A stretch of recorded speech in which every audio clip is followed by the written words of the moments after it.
ಶಿಲೆಯೊಳಗಣ ಪಾವಕನಂತೆ, ಉದಕದೊಳಗಣ ಪ್ರತಿಬಿಂಬದಂತೆ, ಬೀಜದೊಳಗಣ ವೃಕ್ಷದಂತೆ, ಶಬ್ದದೊಳಗಣ ನಿಶ್ಶಬ್ದದಂತೆ. ಗುಹೇಶ್ವರ, ನಿಮ್ಮ ಶರಣರ ಸಂಬಂಧ. ಭಾವ: ಶಿಲೆಯೊಳಗೆ ಅಗ್ನಿ ಇದೆ, ಅದೃಶ್ಯವಾಗಿ. ಜಲದೊಳಗೆ ಪ್ರತಿಬಿಂಬವಿದೆ, ಅಲಿಪ್ತವಾಗಿ. ಬೀಜದೊಳಗೆ ವೃಕ್ಷವಿದೆ, ಅವ್ಯಕ್ತವಾಗಿ. ಶಬ್ದದೊಳಗೆ ನಿಶ್ಶಬ್ದವಿದೆ, ಅಭೇದ್ಯವಾಗಿ. ಅದರಂತೆ ಶರಣನಲ್ಲಿ ಸಕಲ ಜೀವ ಜಂತುಗಳಲ್ಲಿ ಹಾಗೂ ಅತ್ಯಂತ ವಿಸ್ತಾರವಾದ ವಿಶ್ವದಲ್ಲಿ ಪರಶಿವನು ನೆಲೆಸಿದ್ದಾನೆ. ಅವನು ಎಲ್ಲದರ ಆತ್ಮ. ಅವನು ಅದೃಶ್ಯ, ಅಲಿಪ್ತ, ಅವ್ಯಕ್ತ ಹಾಗೂ ಅಭೇದ್ಯ. ಇಂದ್ರಿಯಗಳು ಅವನನ್ನು ಕಾಣವು. ಯಾವುದೇ ವಸ್ತುವಿನಿಂದ ಅವನು ಲಿಪ್ತನಾಗ. ಗುಣಗಳಾಗಲಿ ಕ್ರಿಯೆಗಳಾಗಲಿ ಅವನಲ್ಲಿ ಇಲ್ಲವಾಗಿ ಅವನು ಸದೈವ ಅವ್ಯಕ್ತ. ಅಷ್ಟೇ ಏಕೆ, ಅವನನ್ನು, ಅವನ ನಿಲುವನ್ನು ಭೇದಿಸುವ ಶಕ್ತಿ ಯಾವ ಶಾಸ್ತ್ರಗಳಿಗೂ ಯಾವ ಶಬ್ದಗಳಿಗೂ ಇಲ್ಲ.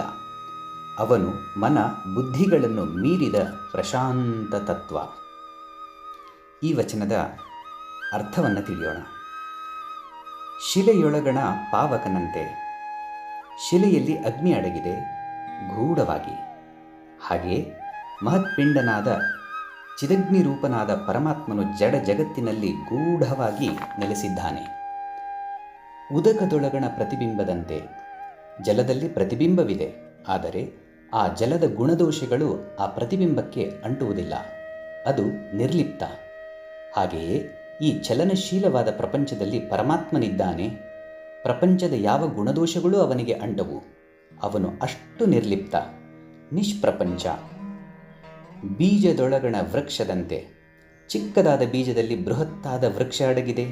ಬೀಜವು ವ್ಯಕ್ತವಾದರೆ ಅದರೊಳಗಡೆ ಅಡಗಿರುವ ವೃಕ್ಷವು ಅವ್ಯಕ್ತ. ಹಾಗೆ ದೇಹಾದಿ ಸಂಗತನಾದ ವ್ಯಷ್ಟಿ ಜೀವಾತ್ಮನಲ್ಲಿ ಮಹದ್ರೂಪನಾದ ದೇವನು ನೆಲೆಸಿದ್ದಾನೆ, ಅವ್ಯಕ್ತವಾಗಿ. ಶಬ್ದದೊಳಗಣ ನಿಶಬ್ದದಂತೆ. ಶ್ರವಣೇಂದ್ರಿಯ ಗ್ರಾಹ್ಯವಾದ ಶಬ್ದದೊಳಗೆ ಶಬ್ದದ ಹಿಂದೆ ಅಗ್ರಾಹ್ಯವಾದ ನಿಶಬ್ದ ವ್ಯಾಪಿಸಿದೆ. ಅದು ಬಯಲಿನಂತೆ. ಅದು ಮಹಾಮೌನ. ಶಬ್ದದ ತೆರೆಗಳು ಆ ನಿಶಬ್ದದ ಆಗಸದಿ ಏಳುತ್ತವೆ, ಅಡಗುತ್ತವೆ. ಆದರೆ ಆ ಶಬ್ದಗಳಿಂದ ನಿಶಬ್ದತೆಗೆ ಯಾವ ಬಾಧೆಯೂ ಇಲ್ಲ. ಎಂಥ ಭಯಂಕರ ಶಬ್ದವಾದರೇನು, ಅದು ನಿಶಬ್ದತೆಯನ್ನು ತಿಲಮಾತ್ರವೂ ಭೇದಿಸಲಾರದು. ಹಾಗೆಯೇ ಪರಮಾತ್ಮನು ನಿಶಬ್ದ ಬ್ರಹ್ಮ. ಜಗತ್ತಿನಲ್ಲಿ ಕಾಣಬರುವ ಎಲ್ಲ ಶಬ್ದಗಳು, ಭಾವಗಳು, ಆಲೋಚನೆಗಳು, ವಿಚಾರಗಳು ಕ್ಷಣ ಕಾಲ ತೋರಿ ಅಡಗುವ ತರಂಗಗಳು. ಅವುಗಳ ಹಿನ್ನೆಲೆಯಲ್ಲೆಲ್ಲ ಪರಮಾತ್ಮನ ಮೌನ ಅಸ್ತಿತ್ವ. ಲಕ್ಷಾಂತರ ನಕ್ಷತ್ರಗಳು ಸೃಷ್ಟವಾದರೇನು, ವಿಸ್ಫೋಟಿಸಿ ನಷ್ಟವಾದರೇನು, ಆ ನಿಶಬ್ದತೆಯೇ. ಗುಹೇಶ್ವರ, ನಿಮ್ಮ ಶರಣರ ಸಂಬಂಧ. ಇಲ್ಲಿ ನಿಮ್ಮ ಎಂದರೆ ಪರಮಾತ್ಮನ, ಶರಣ ಎಂದರೆ ಅರಿಯಲೆಳೆಸುವವ ಅಥವಾ ಅರಿತು ಜ್ಞಾನಿಯಾಗಲಿರುವವ. ಸಂಬಂಧ, ಈ ಎರಡರ ಸಾಂಬಂಧಿಕ ನಿಲುವು ಪರಮಾತ್ಮನು ವಿಶ್ವದಲ್ಲಿ ಜೀವ ಸೃಷ್ಟಿಯಲ್ಲಿ ನೆಲೆಸಿದ ರೀತಿ. ಈ ಶರಣ ಪದವು ಸಕಲ ಜೀವ ಜಂತುಗಳನ್ನು, ಸಮಸ್ತ ಸೃಷ್ಟಿ ಜಗತ್ತನ್ನು ನಿರ್ದೇಶಿಸುತ್ತದೆ. ಪರಶಿವನಲ್ಲಿ ಪ್ರಪ್ರಥಮದಲ್ಲಿ ಕಾಣಬಂದ ಅಸ್ಮಿತಾ ಸ್ಫುರಣಿಗೆ ಶರಣ ಎಂಬ ಹೆಸರಿದೆ. ಇದುವೇ ಸೃಷ್ಟಿಯ ಪ್ರಥಮ ತತ್ವ.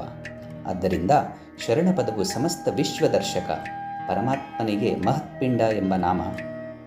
ಆ ಮಹತ್ಪಿಂಡ 4 ಲಕ್ಷಣಗಳನ್ನು ಈ ವಚನದಲ್ಲಿ ಹೇಳಿದೆ.